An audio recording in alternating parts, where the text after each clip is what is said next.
بسم اللہ الرحمن الرحیم۔ السلام علیکم۔ بشار الاسد کی حکومت کے خاتمے کی مکمل کہانی۔ السلام علیکم دوستو، میں ہوں سلمان حیدر اور آپ دیکھ رہے ہیں تاریخ کی ڈائری۔ اور آج ہم بات کریں گے بشار الاسد کی حکومت کے اچانک خاتمے کی۔ جی ہاں، ایک ایسی کہانی جو بظاہر تو ایسا لگتا ہے کہ جیسے چند دنوں کی معلوم ہوتی ہے، لیکن اس کے پیچھے کئی دہائیوں کی سازشیں اور عالمی طاقتوں کے گہرے مفادات بھی پوشیدہ ہیں۔ دمشق کا زوال کیا ہوا صرف 10 دنوں میں؟ یہ سوال کہ دمشق میں 10 دنوں میں یہ ایسا کیا ہو گیا کہ ساری کی ساری حکومت ہی تباہ ہو گئی؟ دراصل ایک پیچیدہ تاریخی مسئلہ ہے۔ بہت سے لوگ سمجھتے ہیں کہ یہ تبدیلی اچانک آئی، لیکن نہیں، اس کے پیچھے کئی عوامل اور طاقتور عالمی کھلاڑی تھے۔ جی ہاں، سب سے پہلے ہمیں یہ سمجھنا ہوگا کہ بشار الاسد کی حکومت اندرونی اور بیرونی دونوں چیلنجز کا سامنا کر رہی تھی۔ داخلی طور پر عوام کئی دہائیوں سے ظلم و ستم کا شکار تھے، اور بیرونی طور پر امریکہ، اسرائیل، ترکی اور دیگر ممالک، جی ہاں، ان کے سیاسی ایجنڈے اس کھیل کو مزید پیچیدہ بنا رہے تھے۔ صدام حسین اور بشار الاسد، جی ہاں، ان کی کہانیوں کی مماثلت ہے۔ بشار الاسد کی کہانی میں صدام حسین کے انجام کی یاد ہے، کیونکہ صدام حسین جو کبھی عراق پر اپنی مضبوط گرفت رکھتا تھا، کیسے زوال پذیر ہوا، وہ بھی عالمی طاقتوں کی سازشوں کا تو شکار تھا۔ بشار الاسد کا دمشق سے فرار ہمیں صدام کے بغداد سے زوال کی کہیں نہ کہیں گونج دیتا ہے۔ صدام حسین کے محل میں جب مغربی فوجیں داخل ہوئیں تو اس کے حفاظتی گارڈز اور افسران نے اپنی وردیاں بھی اتاریں اور عام لوگوں میں شامل ہو گئے۔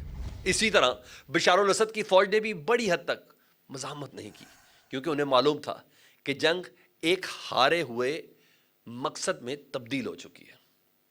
اب اس میں روس کا کردار بڑا اہم ہے۔ شام میں کیوں مداخلت کی روس نے؟ روس شام میں ایک اہم کھلاڑی رہا ہے، اور اس کی 2 بیسز ہیں۔ ترتوس میں نیول بیس ہے اور خمیمیم میں ایئر بیس ہے۔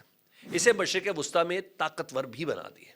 ان بیسز کی مدد سے روس نہ صرف شام بلکہ پورے بحیرہ روم میں اپنی موجودگی برقرار رکھتا ہے۔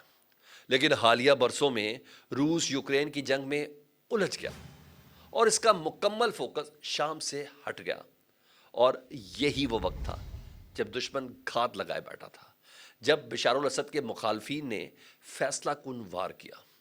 روس کے پاس اس وقت اتنی گنجائش نہیں تھی کہ وہ بشار الاسد کی بھرپور مدد کر سکے، اور یہی اس کا بڑا نقصان تھا۔ امریکہ اور اسرائیل کے اہداف، جی ہاں، یہ بھی ایک بہت بڑی وجہ۔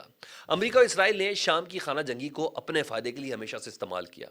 امریکہ کا ہدف ایران کے اثر و رسوخ کو کمزور کرنا تھا۔ شام ایران کا ایک اہم اتحادی تھا، اور اس کا زوال ایران کو خطے میں تنہا کرنے کے لیے ضروری بھی تھا۔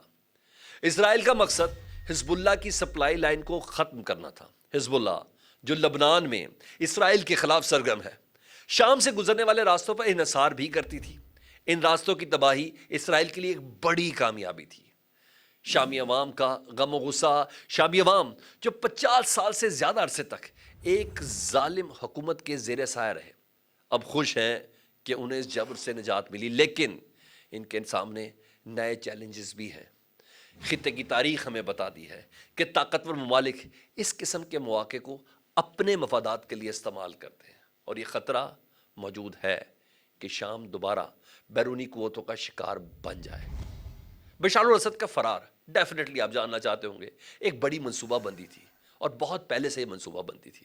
بشار الاسد کے محل سے ایک زیر زمین سرنگ ایئرپورٹ تک جاتی تھی۔ جب انہیں لگا کہ دمشق کا خاتمہ قریب ہے، وہ اس سرنگ کے ذریعے فرار ہوئے اور ایک کارگو طیارے میں سوار ہو کر ماسکو پہنچ گئے۔ یہ ماسکو میں ہی ان کی پناہ کا انتظام پہلے سے موجود تھا۔ یہ فرار انہیں اس انجام سے بچانے میں کامیاب تو رہا جو صدام حسین کو دیکھنا پڑا، لیکن سوال یہ ہے کہ کیا فرار انہیں تاریخ کے کٹہرے سے بچا سکے گا؟ شام کے لیے ایک نیا چیلنج بھی ہے۔ شامی عوام نے ایک ظالم حکومت سے نجات حاصل کی، لیکن اب ان کے سامنے اتحاد اور استحکام کا چیلنج ہے۔ کیا وہ اپنی آزادی کو برقرار رکھ سکیں گے، یا عالمی طاقتیں ایک بار پھر ان کے معاملات میں مداخلت کریں گی؟ یہ سوالات شام کے مستقبل کا تعین کریں گے۔ اللہ سے دعا ہے کہ شام، فلسطین اور تمام مسلم دنیا میں امن و سکون قائم ہو۔ آپ کے خیالات کیا ہیں؟ کمنٹ سیکشن میں اپنی رائے ضرور دیں۔ تاریخ کی ڈائری کو سبسکرائب کریں، اور اگلی ویڈیو تک اجازت دیں۔ اللہ حافظ۔